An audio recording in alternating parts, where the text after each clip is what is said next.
आजिर जबरदस्त लंच थिला completely pre planned. सकाळु सकाळु मु आ मो बड़ जा डिसाइड करितलु पखाळ पार्टी पई। तापरे जे आउ कि अछि फटाफट लागी पड़िथिली कटाकटी पई। आम ओडिया मानकर पखाळ ना सुनिले ही समथिंग समथिंग हवा स्टार्ट हो जाए। एबे तो ओडिशा बाहर भी पखाळर टेस्ट आ उपकारिता पई तार फैन फॉलोइंग पूरा जोरसोर रे। एपटे टी देखंतु तो सानो बाबू कोन करचंदी। गोटे दिन थिला मो मुंडरे टेंशन थिला ये केमती चलिबो बोली। आ आज गोटे दिन अछि मो मुंडरे टेंशन ये केमती स्थिर है कि गोटे जगह रे बसिबो बोली। हाथ गोड़ कथा कहूची तार हेले तार ही नटखटिया मेरे ही आम मानकर खुशी।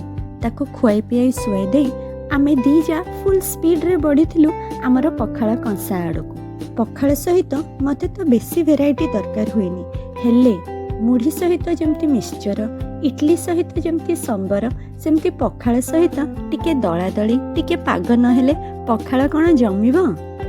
या परर मजा आपण माने खाली वीडियो देखिले केबे भी पाई परिबेनी, निजे पखाळ करिकी खाइले ही जानि परिबे। से रागुआ रागुआ दला, से पागर बास्ना आ खट्टा मीठा टेस्ट।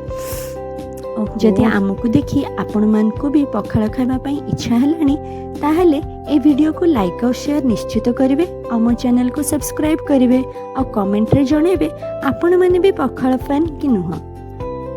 सबु किछि परे पखाळ खाइबार असली मजा थाए मिसिकी खाइबारे आउ खाइबा सहित पड़िथिबा अनलिमिटेड खटेरे। एमती किछि सुपर टेस्टी और बढ़िया थिला आजिर लंच। रहिली पुणी देखा हवा। जय जगन्नाथ।